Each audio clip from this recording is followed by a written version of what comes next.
یہ اصل میں ہوا ہے کہ جب نمرود جس کا نام تھا بخت نصر، نیبوکیڈنیزر، اس نے 586 قبل مسیح میں، حضرت مسیح سے 586 قبل اس نے حملہ کیا فلسطین پر۔ دیکھیے عراق اور فلسطین کی، اسرائیل کی اور عراق کی اس وقت بھی سب سے بڑی دشمنی ہے آپس میں، وہی دشمنی جو ہے 2500 سال پرانی بھی ہے۔ اس نے وہ نمرود بابل، نیبوکیڈنیزر جس کا نام تھا، اس نے حملہ کیا۔ 12 لاکھ کی آبادی تھی، 6 لاکھ کو قتل کیا اور 6 لاکھ کو بھیڑوں بکریوں کی طرح ہانکتا ہوا قیدی بنا کر لے گیا۔ 150 برس تک کیپٹیوٹی میں رہے ہیں یہ، اور یروشلم اجڑا رہا ہے۔ کوئی نفس نہیں، کوئی متنفس نہیں تھا، کوئی انسان نہیں، کوئی 2 اینٹیں سلامت نہیں چھوڑی۔ اسی وقت وہ ہیکل سلیمانی جو ہے وہ شہید کیا گیا۔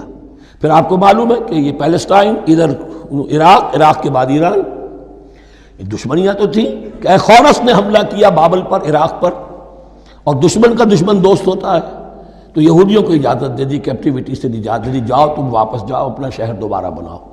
چنانچہ وہ گئے اور پھر انہوں نے جا کر وہاں پر 136 سالوں میں ان کی دوبارہ جو ہے یہ بستی بسی، اور پھر یروشلم کو انہوں نے آباد کیا، اور پھر انہوں نے وہاں ہیکل سلیمانی دوبارہ بنایا، جس کو وہ سیکنڈ ٹیمپل کہتے ہیں۔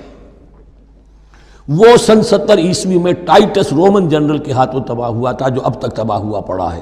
1927 برس سے ان کا کعبہ زمیں بوس ہے، یہ نوٹ کر لیجئے اس بات کو۔ اسی لیے آگ لگی ہوئی آج دنیا بھر کے یہودیوں کے دلوں میں۔ اب تو ہماری حکومت ہے وہاں پر، ہم اپنا یہ جو بھی کچھ یہاں پر اس احاطے میں بنا دیا گیا ہے، اس سب کو ختم کریں گے اور اپنا ہیکل سلیمانی بنائیں گے۔